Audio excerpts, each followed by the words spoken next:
ഒരു പുതിയ വലിയ യുദ്ധത്തിന്റെ തുടക്കമാണ് ഇന്ന് ഭാരതത്തിൽ കുറിക്കപ്പെട്ടതെന്ന് കേന്ദ്ര സഹമന്ത്രി സുരേഷ് ഗോപി.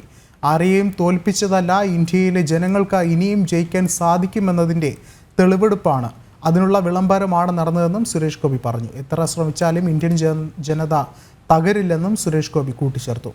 കൊല്ലം ലക്ഷ്മിനട ക്ഷേത്രത്തിലെ സാംസ്കാരിക സമ്മേളനത്തിൽ പങ്കെടുത്ത് സംസാരിക്കുകയായിരുന്നു കേന്ദ്രമന്ത്രി. ഇന്ത്യയിലെ ജനങ്ങൾക്ക് ഇനിയും ജയിക്കാൻ സാധിക്കും എന്ന് പറയുന്ന തെളിവെടുപ്പാണ്, അതിനുള്ള ഒരു വിളംബരമാണെന്ന് നടന്നിരിക്കുന്നത്. ഇന്ത്യൻ ജനത തകരില്ല.